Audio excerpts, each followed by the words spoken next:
हमारे चैनल को सब्सक्राइब करें और बेल आइकन दबाएं।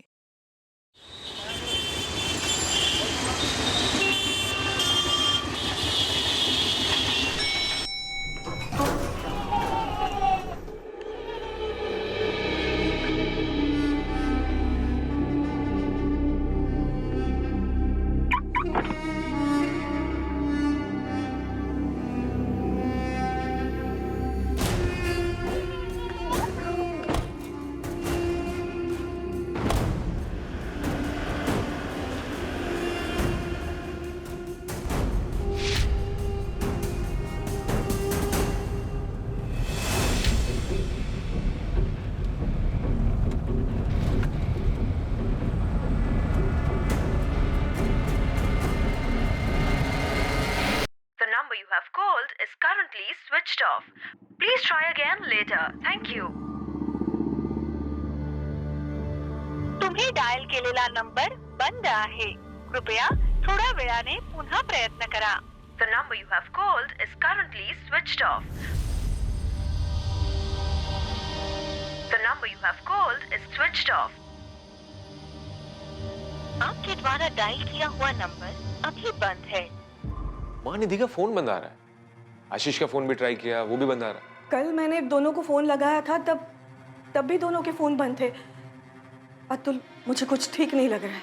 माँ, तुम एक काम करो, आशीष के पापा का फोन ट्राई करो. हो सकता है आशीष और निधि रितिका और आर्यन को लेकर कहीं बाहर गए हो, या हो सकता है उसके घर कहीं गुरुग्राम में गए हो. नमस्ते गायत्री जी, बहुत दिनों के बाद. रविंद्र जी, आशीष और निधि बच्चों को लेकर वहाँ दिल्ली आया है क्या? 2 दिन से मैं उन्हें फोन लगा रही हूँ, दोनों के फोन बंद आ रहे हैं. नहीं तो आने वाले थे क्या वो लोग? लेकिन आशीष ने तो मुझे इस बारे में कुछ बताया नहीं. और ऐसे कैसे दोनों का फोन बंद आ रहा है? आपकी कुछ बात हुई थी इन दिनों उनसे? उन्होंने कुछ बताया था ऐसा कि कहीं बाहर जाने का प्रोग्राम बनाया हो? और गायत्री जी, 1 हफ्ता पहले मेरी आशीष से बात हुई थी, वही हर बार की तरह हालचाल जानने के लिए बस. मेरी भी 4 दिन पहले बात हुई थी निधि से. बातों से लग रहा था कि वो परेशान है, और अब 2 दिन से उनके फोन भी बंद आ रहे हैं. कुछ हुआ था क्या गायत्री जी? निधि परेशान क्यों थी? आशीष ने इस बारे में कुछ मुझे बताया भी नहीं, कोई जिक्र भी नहीं किया. उसकी बातों से लग रहा था कि वो परेशान है, पर उसने कुछ बताया नहीं. अब मुझे भी चिंता हो रही है गायत्री जी.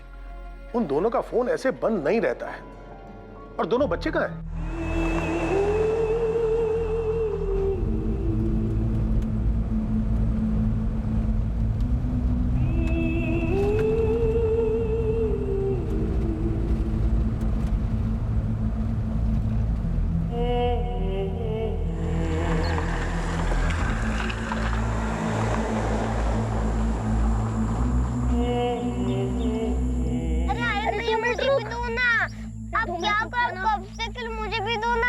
मम्मी देखो ना, आर्यन भैया मुझे खेलने नहीं दे रहा है. आप हमेशा ऐसे करते हो. अरे बस 2 मिनट रुक जा, फाइनल लेवल पर हूँ.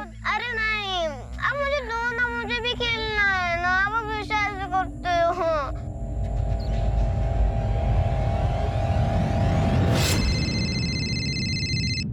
हेलो. हेलो विवेक, मैं निधि का भाई अतुल बोल रहा हूँ. हम लोग एक बार मिल भी चुके हैं. कौन निधि? आशीष की वाइफ. ओ हाँ अतुल, कैसे हो? हाँ, मैं ठीक हूँ. मैं जोधपुर में हूँ. मैंने बस इसलिए फोन किया था कि आशीष ऑफिस आया है क्या? आशीष तो पिछले 2 दिन से ऑफिस नहीं आया, और उसने ना ही किसी को कुछ बताया है. यहाँ तक कि उसने हमारे बॉस नितिन को भी कोई इन्फॉर्मेशन नहीं दी. मैंने कहा भी था उससे कि जाने से पहले नितिन सर को बता के जाए. वो कहीं जाने वाला था? कुछ बताया उसने? हाँ, फोन आया था उसका 2 दिन पहले. विवेक, मैं निधि और बच्चों को लेकर महाबलेश्वर जा रहा हूँ 4 दिनों के लिए. आज पूरे वेस्टर्न डिवीजन सेल्स टीम की मीटिंग है ऑफिस में, और तू बोल रहा है तू महाबलेश्वर जा रहा है? प्लान अचानक बना है, मैं चेंज नहीं कर सकता, मुझे जाना पड़ेगा. कब बना है प्लान? कल तो तूने इसके बारे में मेरे को कुछ नहीं बताया, और ये मीटिंग तो पिछले 2 हफ्ते से फिक्स है ना. विवेक, मुझे जाना पड़ेगा, तू किसी तरह मैनेज कर लेना वहाँ पर. तू एक काम कर, तू मुझे नहीं नितिन सर को इन्फॉर्म कर. भाई बॉस वो है, मैं नहीं. तू बता देना सर को. और क्या बोलूंगा? तू इतनी इंपॉर्टेंट मीटिंग छोड़ के महाबलेश्वर घूमने जा रहा है? नहीं नहीं भाई, तू इन्फॉर्म कर दे, नहीं तो महाबलेश्वर तू घूमने जाएगा और बॉस की डांट मैं सुनूंगा. ठीक है, रहने दे, मैं ही बता देता हूँ सर को.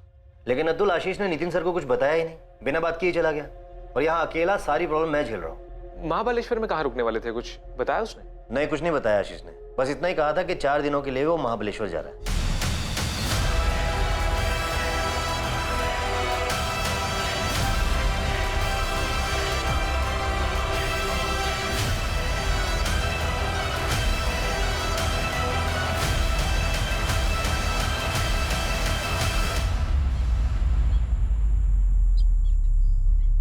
आशीष शर्मा, निधि शर्मा और उनके बच्चे आर्यन और रितिका को घर से गायब हुए अब 4 दिन बीत चुके थे और उनके परिवार वालों के पास उनकी कोई खबर नहीं थी। निधि का भाई अतुल जो कि जोधपुर में रहता था और आशीष के पिता रविंद्र शर्मा जो गुरुग्राम में रहते थे अब मुंबई के लिए रवाना हो चुके थे। सर ये मेरी बहन निधि शर्मा और ये उसका पति आशीष शर्मा और ये आर्यन और रितिका। आपने इनके घर पे चेक किया? किया था सर, वहाँ ताला लगा है सर। सिक्योरिटी और पड़ोसियों ने बताया कि कुछ दिन से उन लोगों ने देखा ही नहीं है इनको। महाबलेश्वर में ये लोग रुकने वाले कहाँ थे? पहले भी कभी गए हैं वहाँ? सर आशीष ने अपने कलीग विवेक को सिर्फ इतना बताया था कि वो वहाँ जा रहा है। हमें तो इस वेकेशन के बारे में पता ही नहीं था। कहाँ रुकने वाले हैं ये कहाँ से पता होगा सर? हम बच्चों के स्कूल भी गए थे सर, वहाँ भी कोई इन्फॉर्मेशन नहीं थी।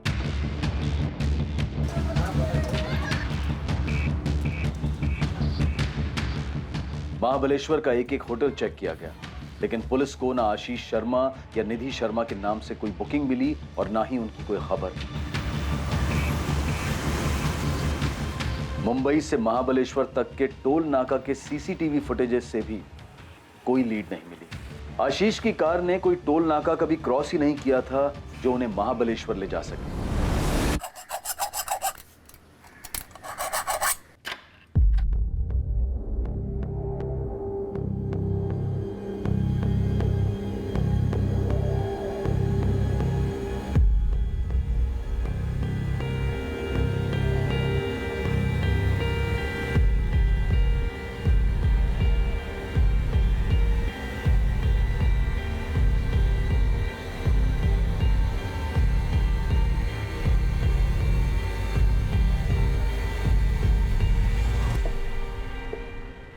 सर ये 2 मोबाइल मिले। क्या ये दोनों फोन आशीष के ही हैं या आशीष और निधि के? हो सकता है सर, लेकिन मैं पक्का नहीं बोल सकता क्योंकि मुझे नहीं पता वो दोनों कौन सा मोबाइल यूज करते हैं। रुक रहा, ऑन करो फोन।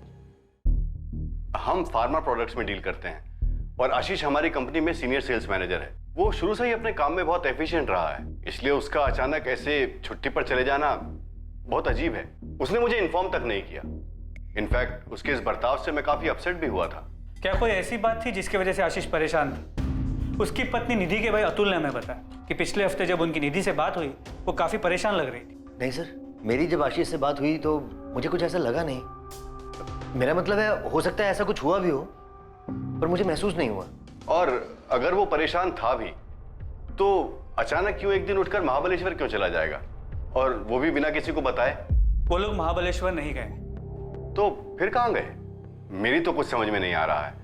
वो ऑफिस नहीं आ रहा, महाबलेश्वर नहीं गया, तो आखिर वो लोग गए कहाँ? मैं अभी मिली थी 5 जुलाई की दोपहर को उससे। बच्चों को बस स्टॉप से लेने आई थी, हमारी बात भी हुई। निधि ने तो कोई जिक्र नहीं किया महाबलेश्वर के बारे में। कविता जी, क्या हाल फिलहाल में निधि ने आपसे कोई ऐसी बात कही हो जिससे आपको लगा हो कि वो काफी परेशान है? निधि, तुम एक बार बीकेपी कोचिंग क्लासेस ट्राई करके तो देखो, उनके मैथ्स टीचर बहुत ही अच्छे हैं। कविता, मैंने आर्यन को ऑनलाइन ट्यूटोरियल्स के लिए सब्सक्राइब कर लिया है, वही उसके लिए ठीक है। अरे तेरी बात सही है, लेकिन ऑनलाइन ट्यूटोरियल में टीचर वहाँ खुद तो नहीं होता ना बच्चों को समझाने के लिए, बस कंप्यूटर पे सब कुछ बोल देता है। तू एक बार क्लासेस तो ट्राई करके देख। अगर तू हाँ बोले तो एक दिन मैं अपने पूजा के साथ आर्यन को भी ले जाती हूँ। एक दिन का फ्री ट्रायल ऑर्गेनाइज कर देती हूँ आर्यन के लिए। सच में ऐसे मैथ्स टीचर कहीं नहीं मिलेंगे। अच्छा ठीक है, मैं आशीष से बात करती हूँ। हमने बस रोजमर्रा की बात की थी। उन लोगों का महाबलेश्वर जाने का कोई प्लान है ऐसा तो नहीं बोला। हो सकता है उनके यहाँ घर काम करने वाली कमला को कुछ पता हो। मैडम, मैं 5 तारीख को गई थी उनके घर काम करने के लिए, लेकिन उन्होंने बताया नहीं उन्हें बाहर जाना है, वो भी 4 दिनों के लिए। हमेशा बाहर जाती है तो मुझे बता देती है। कमला, आशीष और निधि के बीच कोई झगड़ा वगैरह हुआ था क्या? मैंने तो कभी ऐसा कुछ भी नहीं देखा है। मैं तो काम करके चली जाती है। 6 तारीख को भी आई थी काम करने के लिए, तो वो वॉचमैन रमेश है ना, उसने बोला साहब और मैडम बच्चे लोग तक कहीं बाहर गए हैं। नमस्ते साहब। साहब, मैंने अतुल जी और साहब के पिताजी दोनों को बताया था। मैंने आशीष साहब और उनकी पत्नी को अपने बच्चों के साथ जाते हुए देखा था, और हाँ, साथ में सामान भी था। और साहब, ये 15 नंबर का पार्किंग है ना, ये उन्हीं का है। गाड़ी वहीं लगी थी, वो आए, गाड़ी में बैठे और निकल गए। और कोई नहीं था उनके साथ? और कोई नहीं था साहब, मैं ही ड्यूटी पे था, मुझे पक्का याद है। सर ये 6 जुलाई का फुटेज ट्रांसफर किया पेन ड्राइव में, इसमें चारों दिखाई दे रहे हैं। आशीष, उसकी वाइफ निधि और उसके दोनों बच्चे आर्यन और रितिका। महेंद्र जी के हस्बैंड वाइफ के बीच में किसी किस्म का कोई टेंशन था? सोसाइटी में किसी ने कुछ सुना? सर ऐसा तो मुझे कुछ सुनाई या दिखाई नहीं दिया। और वैसे मैंने सोसाइटी में कविता जी, सेकंड फ्लोर वाली मीना जी और अश्विता जी से भी पूछकर बात की थी। ये सब भी निधि की बहुत अच्छी दोस्त हैं। इन्हें भी किसी झगड़े या परेशानी के बारे में कुछ नहीं पता। सर वैसे हस्बैंड वाइफ के बीच में कुछ अंदरूनी बात हो उसके बारे में मैं नहीं बता सकता।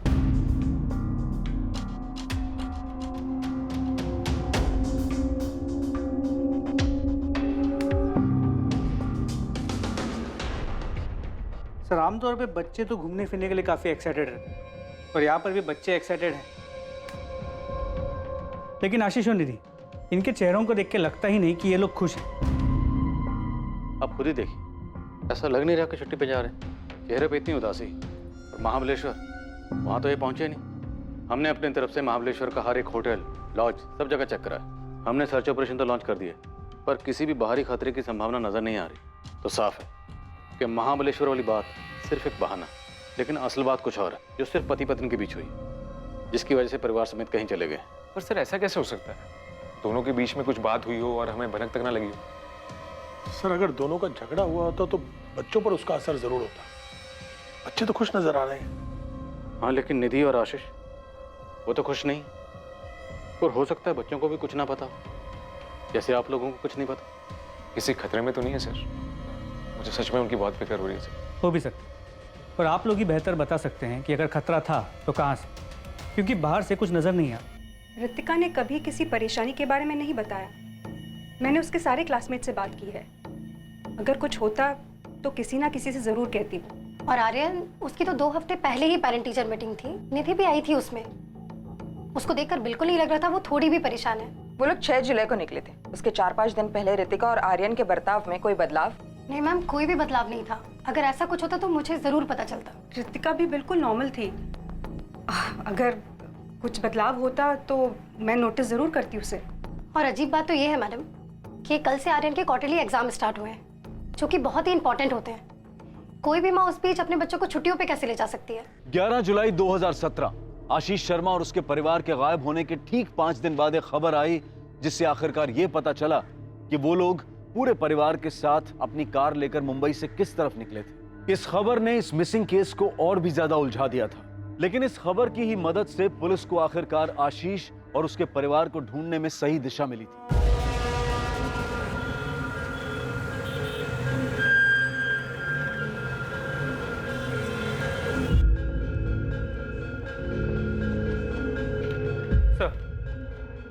दहीसर चकनाका के सीसीटीवी कैमरा में आशीष की कार की फुटेज मिली। दहीसर चकनाका तो मतलब महाबलेश्वर तो नहीं गए? और आशीष ने विवेक को जो बोला था वो सिर्फ एक बहाना ही था।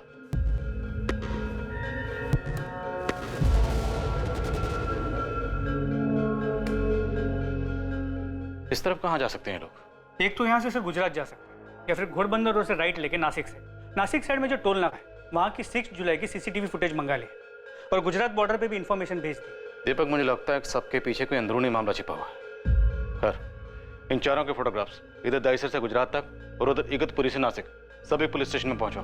देखते हैं शायद कहीं से कोई खबर आ जाए। गुजरात, नासिक, इगतपुरी, क्या इनमें से कहीं जा सकते हैं? मुझे तो ये समझ में नहीं आ रहा कि ये दोनों बिना किसी को कुछ बताए हुए कहीं क्यों जाएंगे। निधि ने माता को कुछ नहीं बताया। गायत्री जी, क्या उसे निधि ने आपको अपनी परेशानी की वजह बताई थी? उसने तो ऐसा कुछ नहीं बताया, पर उसकी बातों से मुझे ऐसा लगा कि वो परेशान है।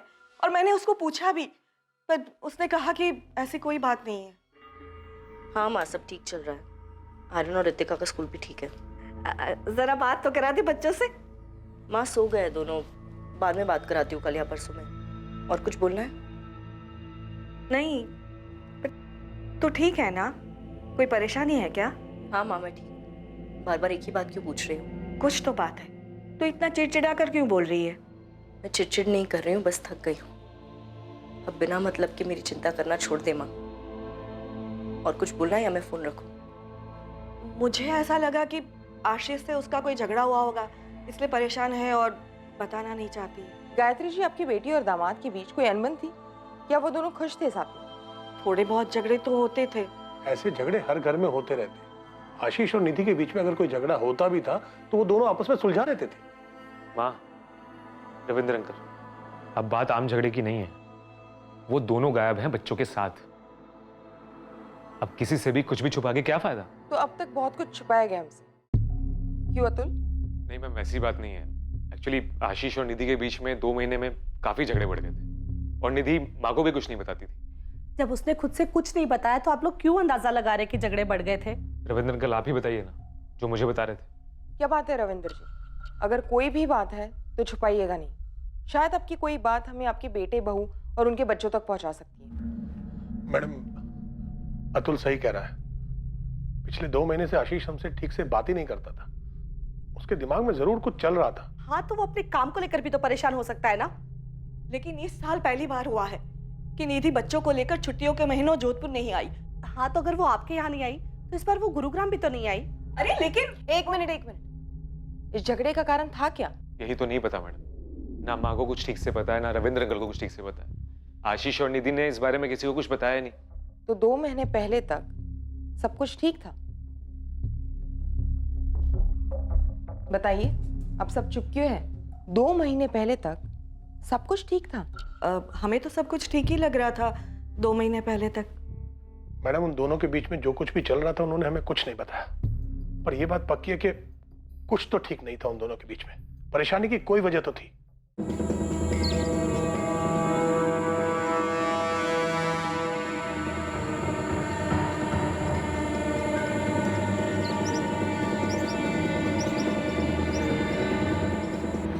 दहीसर टोल नाके से आशीष की कार की फुटेज मिलने के ठीक 1 दिन बाद थाने डिस्ट्रिक्ट के मनोर के जंगलों में आशीष की कार मिलने की खबर आई। वहां पर देखो सबके। सर हमें ये गाड़ी उधर ही खड़ी मिली थी। अंदर का नजारा बहुत भयानक है, लाशें मिली। करीब 1 घंटे पहले ये गाड़ी यहाँ लोकेट हुई है।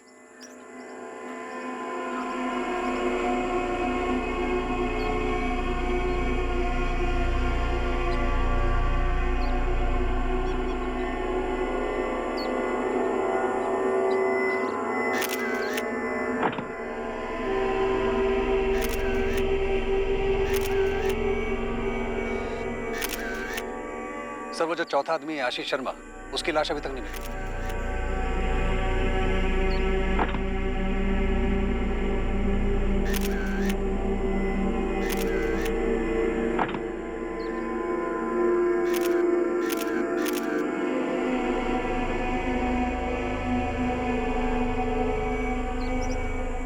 सर आशीष शर्मा की लाश नहीं मिली, लेकिन तलाश जारी है। आखिर इस फैमिली में ऐसा हुआ क्या? किसने जबरदस्ती कुछ किया हो? ऐसा लग तो नहीं रहा। सर चांसेस है कि ये केस सुसाइड का हो। पूरी फैमिली ने एक साथ किया, लेकिन सिर्फ आशीष की बॉडी नहीं। सर मैंने एक टीम भेजी पास की वेतन नदी के लिए, लेकिन सारे देख के तो यही लग रहा है कि पहले सुसाइड करने की कोशिश की गई थी और फिर बाद में हिम्मत टूट गई।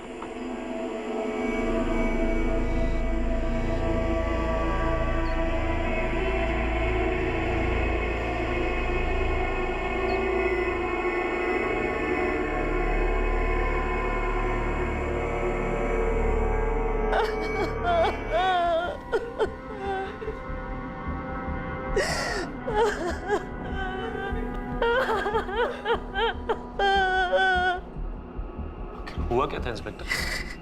और आशीष कहाँ है? आशीष या उसकी डेड बॉडी अब तक बरामद नहीं हुई। इन्हें देख के लगता है कि इन्हें जहर दे के मारा गया। क्राइम स्पॉट पे हमें एक चॉकलेट का बॉक्स मिला था, उसे एनालिसिस के लिए हमने लैब भेज दिया है। इन्हें जहर दिया? लगता तो ऐसे ही। पोस्टमार्टम रिपोर्ट के बाद ही हम कुछ कंफर्म कह सकते हैं।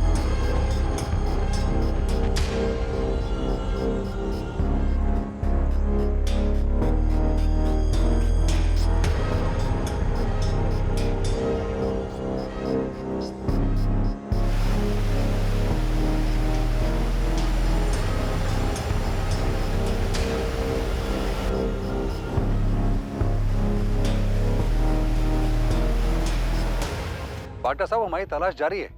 आज भी 3 डाइवर्स गए हैं नदी में, लेकिन हमें कुछ मिला नहीं है। मैंने दूसरी टीम को नदी के आगे भी छानबीन करने के लिए कहा। इस केस में काफी गड़बड़ है। सुसाइड है या मर्डर, या फिर मर्डर को सुसाइड का रूप देकर हमारे सामने परोस दिया गया? मौत की वजह सिवियर पॉइजनिंग है। इन सबको जहरीली दवाई दी गई थी। दवाई? किसी ड्रग कंपोनेंट का मिसयूज किया गया? हाँ, बेरामेक्सिन का इस्तेमाल किया गया था। बच्चों को भी यही दवाई दी गई है? हाँ, आपको एक चॉकलेट का बॉक्स मिला था। यस। दवाई शायद उसी में मौजूद थी। बच्चों को मुश्किल से 5 मिनट लगे होंगे कोलैप्स करने में, और उनकी माँ को लगभग 10 मिनट लगे होंगे, और मौत उसके तुरंत बाद ही हो गई होगी।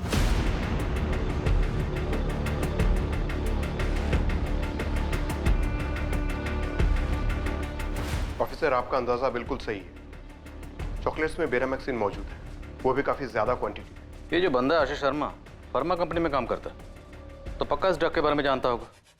इनफैक्ट हो सकता है कि इसकी कंपनी इस ड्रग की डिस्ट्रीब्यूटर हो। हाँ सर, हमारी कंपनी बेरामेक्सिन की डिस्ट्रीब्यूटर है। आशीष सेल्स में था और इसके बारे में जानता था। सर यकीन ही नहीं आता, क्या आशीष इस तरह खुद की और अपने परिवार की जान ले सकता है? आशीष ने अपने बीवी और बच्चों को मारने के बाद खुद सुसाइड किया है या नहीं, ये अब तक क्लियर नहीं है। हमें सिर्फ उसके बीवी और बच्चों की बॉडी मिली। इतना क्लियर है कि उसने वो जहरीले चॉकलेट्स क्राइम सीन पे नहीं खाए, इसलिए या तो आशीष या उसकी डेड बॉडी अब तक मिसिंग है।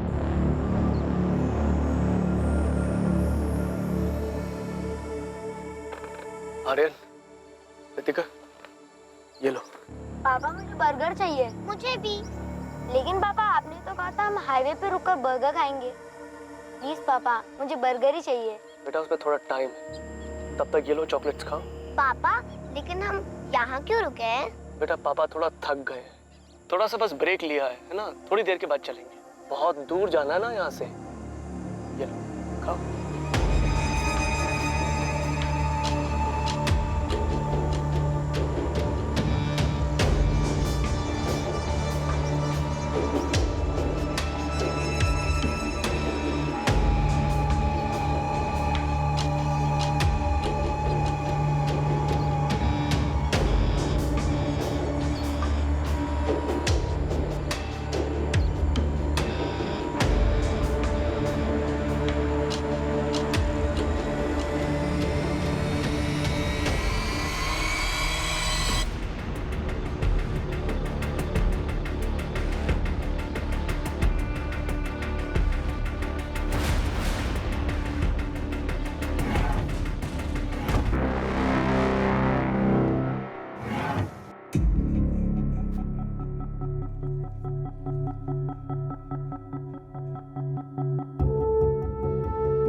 सर ये बेरामैक्सिन की 4 खाली बॉटल्स और 2 सिरिंजेस।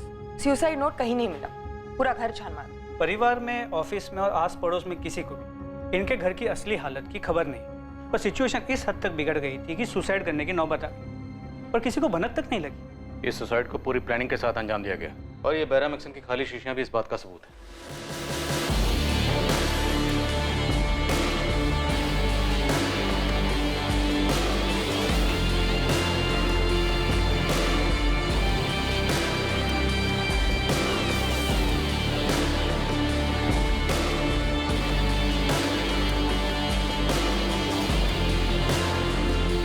आखिर आशीष शर्मा था कहां? पुलिस को आशीष की बॉडी अब तक नहीं मिली थी।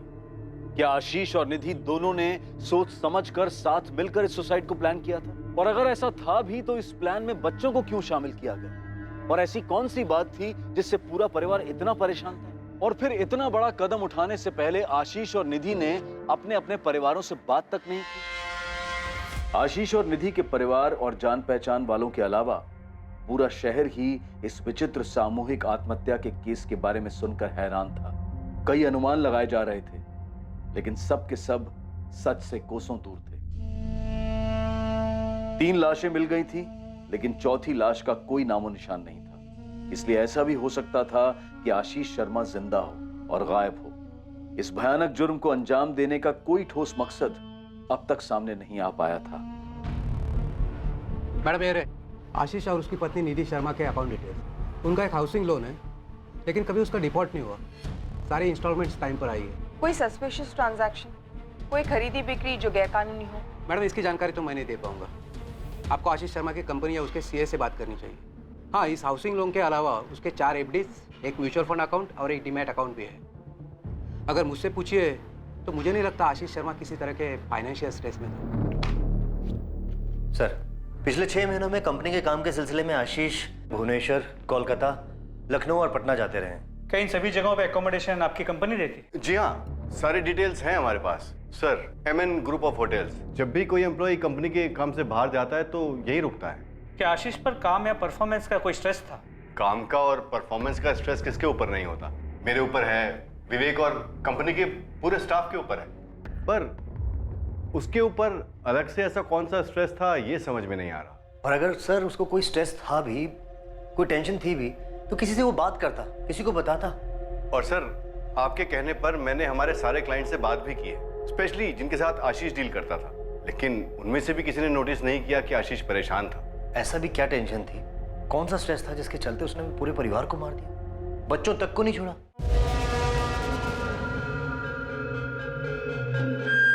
सर, मैंने आशीष और निधि के बैंक स्टेटमेंट और फाइनेंशियल डिटेल्स को बारीकी से स्टडी किया। कहीं कुछ गड़बड़ नहीं लगता। कोई ऐसा ट्रांजैक्शन नहीं जो गलत या गैर कानूनी हो। जैसे बैंक मैनेजर ने हमसे कहा था, फैमिली में पैसों को लेकर कोई प्रॉब्लम दिखाई नहीं देती। सर, आशीष की फोटो को कलकत्ता, भुवनेश्वर, पटना और उन सभी जगहों पे भेजा जहां पर वो काम से जाता था, और उन सभी होटल्स में भी जहां पर वो रुकता था। दीपक, मुझे नहीं लगता कि आशीष इनमें से किसी भी जगह जाएगा, अगर वो जिंदा है तो। और अगर ये सुसाइड नहीं मर्डर है तो, जो कि शायद आशीष ने बहुत सोच समझ के किया। मर्डर नहीं लगता, यही तो अजीब बात है। पोस्टमार्टम रिपोर्ट में ये साफ साफ लिखा है कि तीनों बॉडी पर स्ट्रगल मार्क्स नहीं है। निधि, आर्यन, ऋतिका तीनों ने चॉकलेट्स खुद खाई थी। सर, अगर हम मान भी लेते हैं कि ऋतिका और आर्यन को डरा धमका के चॉकलेट्स खिलाई, लेकिन फिर भी निधि का क्या? उसने कोई स्ट्रगल नहीं किया। उसने वो जहर वाली चॉकलेट्स चुपचाप खा ली। उनके घर वाले भी कुछ नहीं जानते। कितना अजीब, घर में इतना कुछ हुआ और हर कोई एक ही रट लगा रहा है, किसी को कुछ नहीं पता।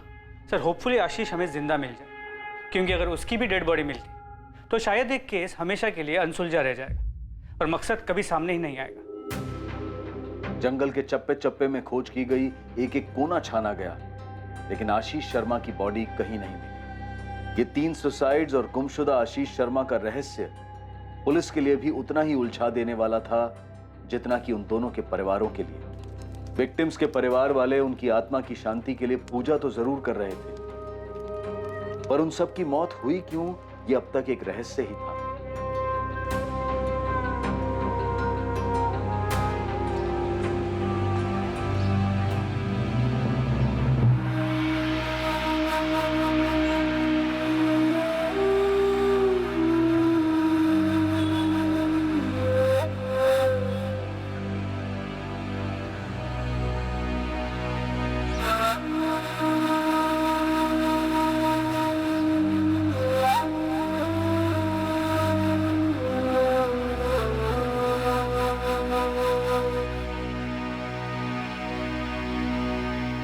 आशीष शर्मा जिंदा था और दर दर भटक रहा था, दिशाहीन और निर्जीव।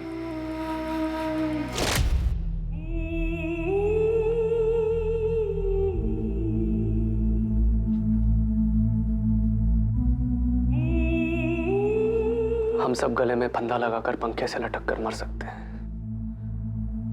पहले बच्चे, फिर तुम, फिर मैं।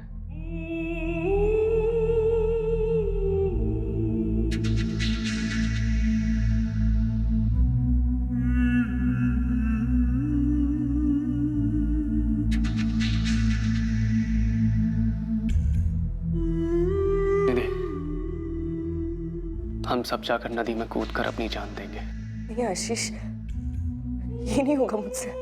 निधि, यही सबसे आसान तरीका है। सब साथ में मर जाएंगे। नहीं नहीं, समझने की कोशिश करो। इसके अलावा जो भी तरीका होगा वो बहुत दर्दनाक होगा। हम सब की बर्दाश्त के बाहर। हमारा तो ठीक है, मगर बच्चों का क्या? निधि, निधि, निधि, प्लीज मेरी बात समझो। नदी में कूद के जान लेना ही सबसे सही। नहीं आशीष, नहीं। बस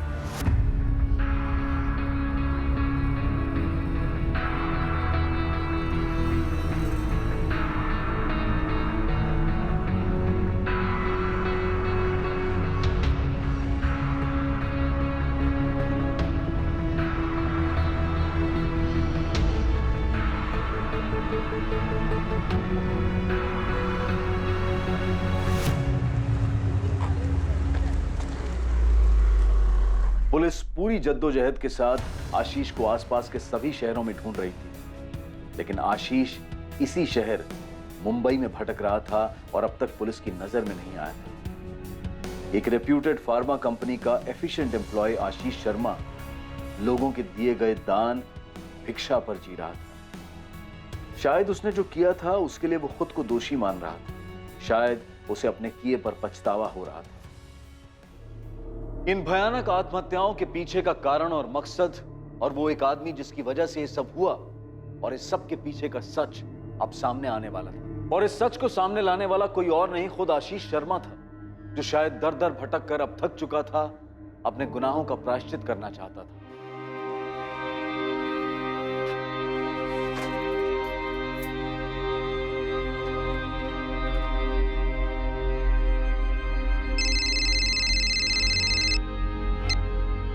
हेलो विवेक, आशीष। थक गया हूं मैं, थक गया हूं भटकते भटकते। आशीष तू है कहाँ? मैंने तीनों को मार डाला, निधि, रितिका, आर्यन, सबको खत्म कर डाला। आशीष तू है कहाँ इस वक्त? बोलना। समझ में नहीं आ रहा है कहाँ जाऊं, क्या करूं। आशीष तू कुछ मत कर, तू मुझे ये बता तू है कहाँ, मैं आता हूँ तुझे लेने के लिए। तेरी सोसाइटी के पास, तेरे घर के सामने वाली दुकान पर।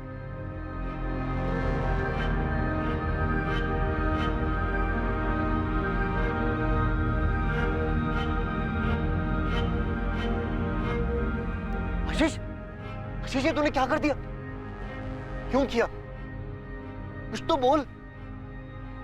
और ये क्या हो गया तुझे?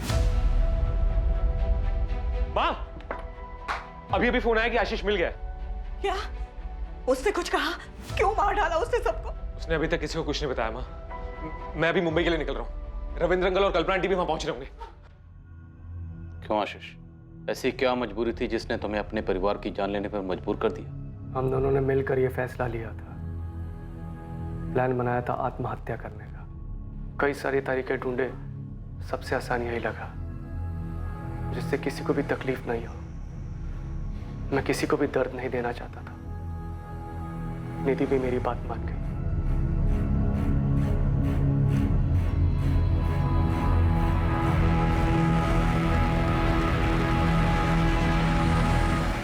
तुम दोनों ने प्लान किया था सुसाइड का, आखिर क्यों? सर ऐसी जिंदगी जीने का कोई फायदा नहीं था। मैं घुट घुट के नहीं जीना चाहता था। सारी गलती मेरी थी। निधि और बच्चे बेकसूर थे। कैसी गलती आशीष? कौन सी गलती? आखिर ऐसी कौन सी गलती थी जिसने तुम्हें 3 जिंदगी लेने पे मजबूर कर दी?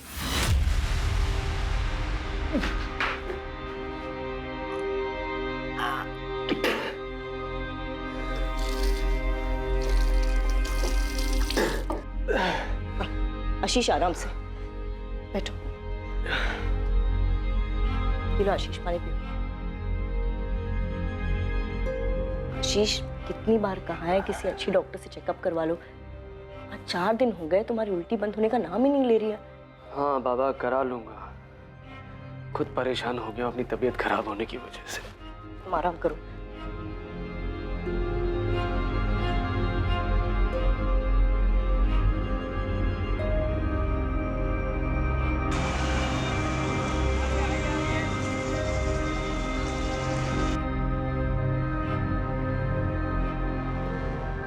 आशीष शर्मा जी। 3500। मैम बता सकते हैं इसमें क्या लिखा है? ये आपको सिर्फ डॉक्टर साहब ही बताएंगे, मेरा काम सिर्फ रिपोर्ट देना है।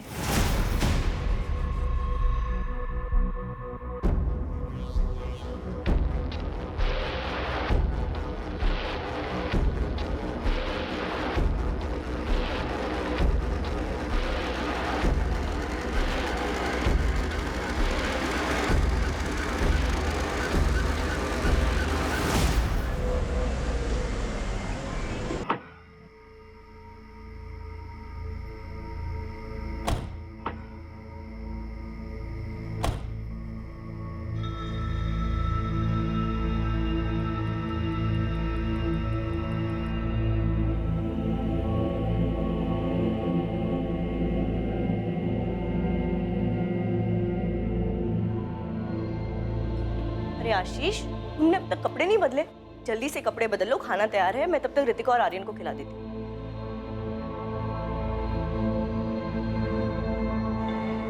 क्या हुआ, तुम ठीक हो ना? आशीष क्या हुआ, कुछ बोलोगे? कुछ बताना है तुम्हें। क्या बताना चाहते हो? जब मैं ऑफिस के काम से पटना गया था, मैंने अपना चेकअप करवाया था और इस बार कोलकाता के ट्रिप में फिर से सारे टेस्ट करवाए। मुझे लगा पटना की रिपोर्ट गलत आई होगी, मगर दोनों जगह के रिजल्ट एक ही है। निधि, हम HIV पॉजिटिव। आशीष, लेकिन ऐसा कैसे हो सकता है? ऐसे कोई HIV पॉजिटिव तो नहीं।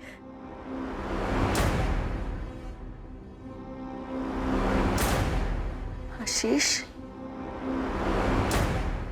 क्या किया है तुमने?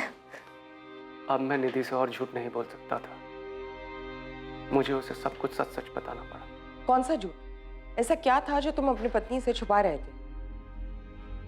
मैं कोठों पर जाया करता था, हर उस शहर में जहां कंपनी मुझे काम से भेजती थी।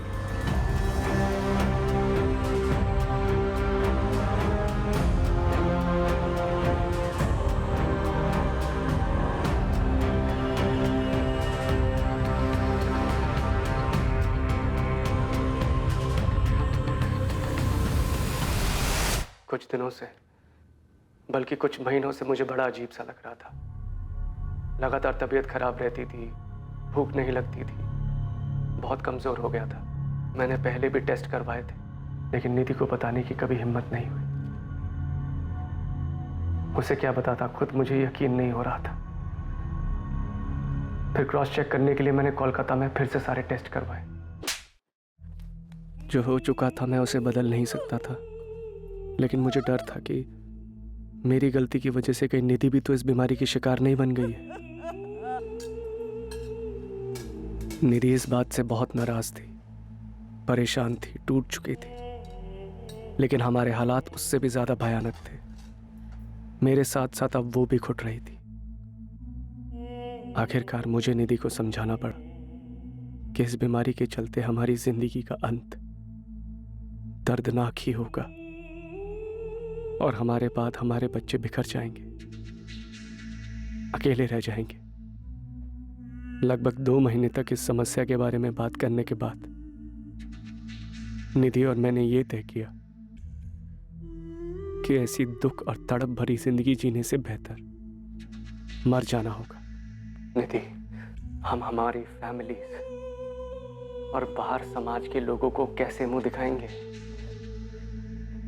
इस बीमारी के नाम पर ही लोग घिन से देखते हैं।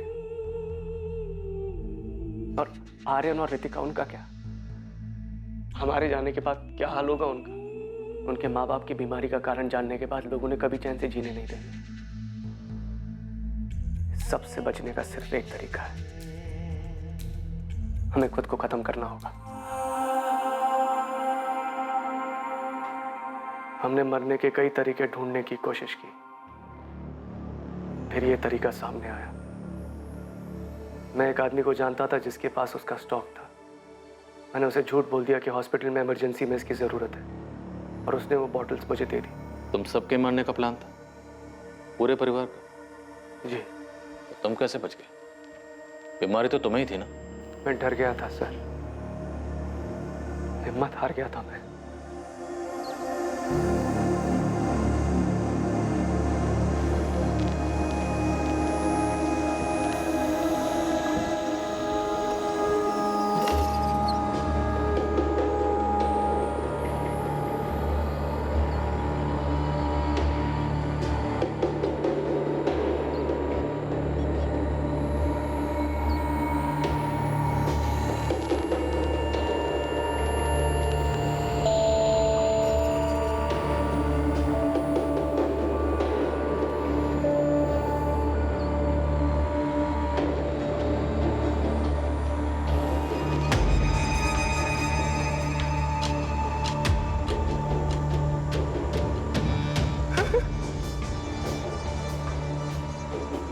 मैं डर गया था, मुझसे हिम्मत ही नहीं हुई। मैं वो चॉकलेट नहीं खा पाया, लेकिन उसके बाद भी मैंने अपनी जान लेने की कोशिश की थी। मैं खुद को फांसी लगाने गया, लेकिन वो भी नहीं कर पाया।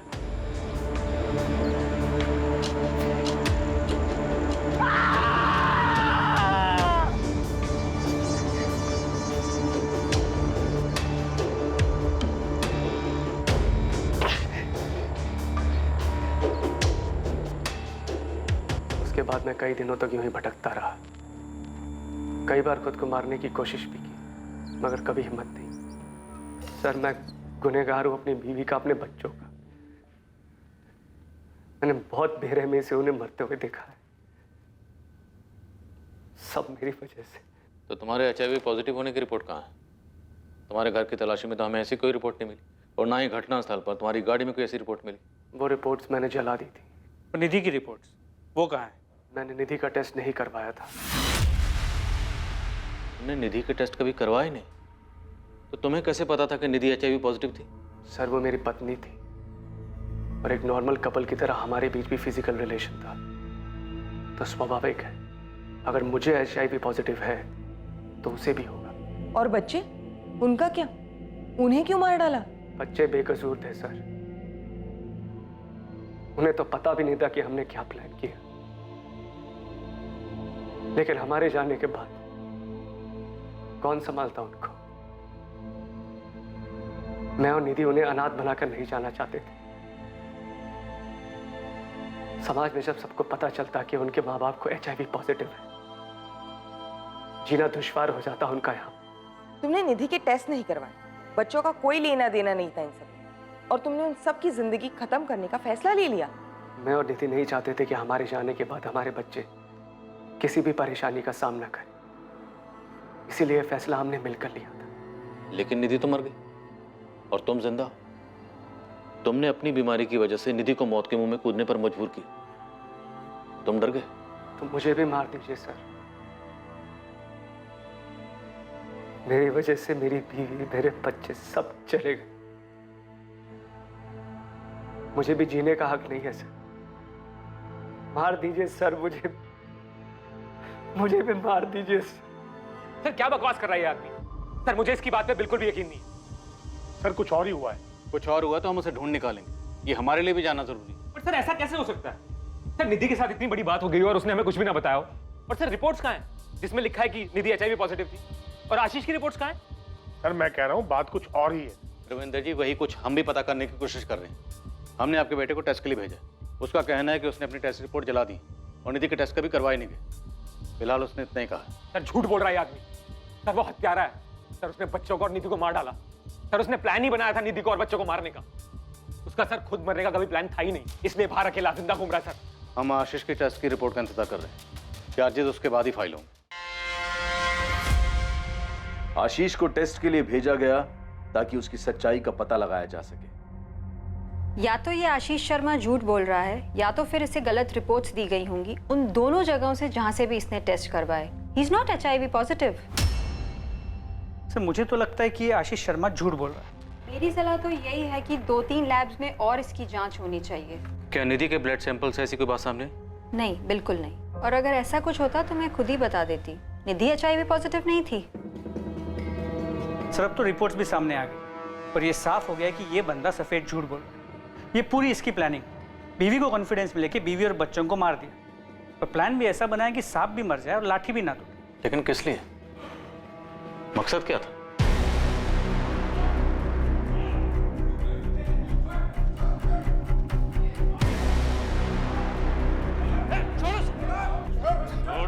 आशीष के ब्लड सैंपल्स दूसरे 2-3 लैब्स में टेस्ट के लिए भेजे गए और वहां भी रिजल्ट यही था, आशीष शर्मा HIV पॉजिटिव नहीं था। आशीष से कड़ी पूछताछ की गई ताकि इस जुर्म का असल मकसद सामने आ सके, ये पता चल सके कि आशीष झूठ बोल रहा था या नहीं। कहीं ऐसा तो नहीं था कि आशीष ने जानबूझकर अपनी पत्नी को HIV पॉजिटिव वाली बात पर यकीन दिलाया था ताकि वो निधि और बच्चों से अपना पीछा छुड़ा सके। लेकिन बार बार पूछने पर भी आशीष अपने पहले बयान पर टिका रहा। आशीष शर्मा पर IPC की धारा 302 के तहत अपनी पत्नी और बच्चों की हत्या करने के चार्जेस लगाए गए। केस के ट्रायल के दौरान भी आशीष इसी बात पर टिका रहा। यह उसका और उसकी पत्नी का आपसी सहमति से लिया गया फैसला था। ट्रायल के बाद आशीष शर्मा को उसकी पत्नी और बच्चों के मर्डर के चार्ज में उम्र कैद की सजा सुनाई गई। निधि का परिवार समझ ही नहीं पा रहा था कि निधि ने उनसे बात क्यों नहीं की। बिना कोई जांच पड़ताल किए उसने इतना भयानक कदम क्यों उठाया। आशीष के माता पिता भी अब तक इस बात को समझ नहीं पा रहे हैं कि आशीष ने ऐसे कैसे इतने बड़े जुर्म को अंजाम दे दिया, जबकि उसके पीछे का कारण बेमतलब था। आशीष ने अपनी पत्नी और बच्चों के साथ आखिर ऐसा क्यों किया? आशीष शर्मा की इस कहानी में सिर्फ उसका अपराध बोध सामने आया था। इसके अलावा इस घटना का कोई जस्टिफिकेशन नहीं था। जिन 2 लैब्स में उसने पहले टेस्ट करवाए थे, शायद वहीं से उसे सच में गलत रिपोर्ट्स दिए गए थे, लेकिन इस बात का भी कोई सबूत नहीं मिल पाया। आशीष को उन दोनों शहरों में ले जाया गया जहां उसने ये जांच करवाई थी, लेकिन आशीष को ना तो डायग्नोस्टिक सेंटर्स के नाम याद थे और ना ही उनकी लोकेशन, और ना ही किसी लैब में पुलिस को आशीष के नाम के ब्लड रिपोर्ट के रिकॉर्ड्स मिले। क्या आशीष झूठ बोल रहा था या इस सब के पीछे कोई और मकसद था? इस पूरे केस को बहुत ही बारीकी से स्कैन किया गया, लेकिन ना तो आशीष का कोई लव अफेयर और ना ही उसके अतीत की कोई प्रेम कहानी सामने आई जो इस खतरनाक और दुखद अंत के पीछे का मकसद हो सकता था। एक आदमी अपनी बीमारी को लेकर बेफजूल के डर की वजह से अपने ही परिवार को तबाह कर बैठा। पछतावा और सिर्फ पछतावा।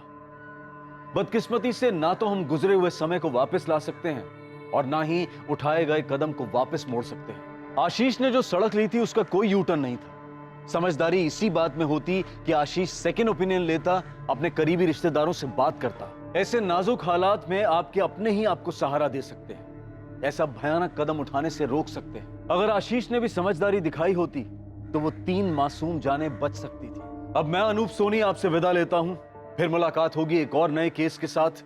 और याद रखें, क्राइम और आपके बीच में सिर्फ इतना फर्क है कि आप कितने सतर्क हैं। सतर्क रहें, सुरक्षित रहें। जय हिंद।